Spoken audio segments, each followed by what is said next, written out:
हम इंसानों ने कई हज़ारों साल का सफ़र तय करा है और उसमें कई सारे हमने आर्ट फॉर्म सीखे। We have learn different art forms throughout thousand years, right? Uh, कुछ बहुत काम की थीं, कुछ बहुत ही निहायती बेकार थीं। बट उस सब में से एक आर्ट बहुत अलग उन्नति तौर पे निकल के आई, जिसको हम बोलते हैं आलस या प्रोक्रास्टिनेशन या आर्ट ऑफ डूइंग नथिंग, या जिसको मैं बुलाता हूँ पॉपुलरली आर्ट ऑफ इग्नोरेंस। अ, हमेशा ऐसा क्यों होता है करके कि दुनिया में 800 करोड़ से ज़्यादा की आबादी है, बट हमेशा कुछ चंद लोग ही टॉप पे होते हैं, पीक पे होते हैं ऑफ ग्रेटनेस। सब में सजेस्ट कि कुछ लोग ज़रूर सजेस्ट करेंगे कि उनमें से जो पीक पे हैं, सम मस्ट बी वेरी प्रिविलेज्ड। वो ज़रूर सोने के चम्मच के साथ पैदा हुए होंगे। कुछ लोग निहायत ही बहुत ज़्यादा टैलेंटेड होंगे पूरी दुनिया से, और कुछ लोग ज़रूर ही बहुत ज़्यादा लक के साथ पैदा हुए होंगे। वो they must be dam lucky, right? But yes, सब कुछ सही है, सब कुछ करेक्ट है, ऐसा हो सकता है। कई सारे ज्योग्राफिकल रीजन्स भी हो सकते हैं, कई सारे रीजन्स भी हो सकते हैं। सब कुछ वैलिड है, जस्टिफाइड है। May be, right? But still one thing is very common, and जो मेरे को बहुत ज़्यादा इच करती है और बहुत ज़्यादा परेशान करती है, it's a hard pill to swallow many times, कि even after all the problems, जो पिरामिड और सॉल्यूशंस भी, जो पिरामिड ऑफ इकोनॉमिक है, इकोनॉमीज है, या जो एक पीपल्स के मतलब जो हम एक वेल्थ का पिरामिड बनाते हैं, सक्सेस का पिरामिड बनाते हैं, तो हमेशा ऐसे बनता है, राइट? पिरामिड तो, राइट, जिसमें टॉप पे पीक पे कुछ लोग होते हैं, बीच में मिडिल क्लास, फिर लास्ट में बॉटम। तो हमेशा ये बॉटम वाला पार्ट है वो भरा रहता है करके, राइट? तो ऐसा क्यों है कि बॉटम ऑफ जो पिरामिड बनाते हैं करके वो एक डिफरेंट स्टोरी बताता है, end of the prominent, and मुझे लगता है कि उसका बड़ा प्रोमिनेंट रीज़न है, वो है people are unsuccessful not because of luck या बिकॉज़ ऑफ टैलेंट या because of skills, but because they are in love with art of ignorance.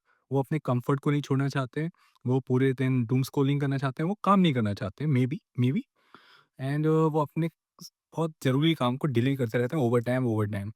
And मुझे लगता है ये they are one of the major reasons for their failures in life. Some people like to stay in the bottom of the pyramid, I guess, simply. मैं कई बार, देखो मैं बताता हूँ कि I teach students in college as a research scholar of 10। मेरे को ये अपॉर्चुनिटी मिलती है मैं बच्चों को पढ़ा सकूँ, and in my small career of teaching students, I figure out a thing, कि major of the students practice out of ignorance very perfectly. And वो 3 कैटेगरी में फिट होते हैं अकॉर्डिंग टू मी, जो मैंने 3 कैटेगरीज़ बनाई हैं। पहले होते हैं doomed, they are one who lack talent और मे बी स्किल्स ऑल्सो। उनमें टैलेंट या स्किल्स की कमी हो सकती है, वो लैक करते हैं उसको, but they love to stay what and how they are, right? Best fit to be failed है। It happens, right? Happens. And fakers, second category जो मैं बताऊंगा, वो होते हैं fakers. They are enough talented to fake a skill, but जब से ही उनको प्रैक्टिकल लाइफ में या इंटरव्यू में कहीं पे छोड़ा जाता है, वो फ्लॉप हो जाते हैं। It happens again. And last category according to me is talented A minus. मैंने इनको टैलेंटेड ए माइनस क्यों बोला? Because they are talented in skill, but आलस या प्रोकास्टिनेशन या आर्ट ऑफ इग्नोरेंस बोल दो, उसकी वजह से वो लाइफ में ग्रो नहीं कर पा रहे, आगे नहीं बढ़ पा रहे कई बार। देखो, I believe everyone have potential to grow and to be successful enough in life.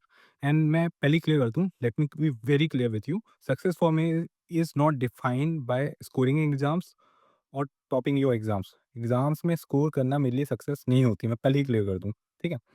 Success is different for different people. किसी को बहुत अच्छा म्यूजिक में करना है, they want to do very great at music.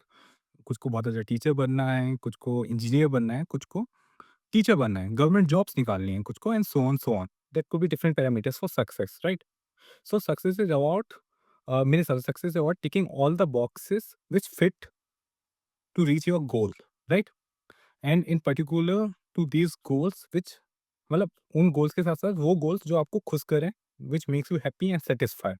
That is success for me. And I see many people do have goals, and again they fall in those 3 categories. वो उन 3 categories में फॉल करते हैं, doomed, fakers, talented A minus. And sooner they realize वो उनके लिए बहुत अच्छा होगा। And I don't know how they will realize this, क्योंकि इस साइज पे मैं किसी और बात बताऊंगा, सिर्फ रियलाइजेशन इंपॉर्टेंट नहीं है, उस पर एक्ट करना भी इंपॉर्टेंट है। And again that was the thing, art of ignorance is prominent art which humans have achieve and मैं मानता हूँ कि 80% जो मैं ऐसा स्टूडेंट्स को मैंने देखा है करके 80% ऑफ द टाइम सिस्टम का फेलियर हो सकता है, मैं मानता हूँ।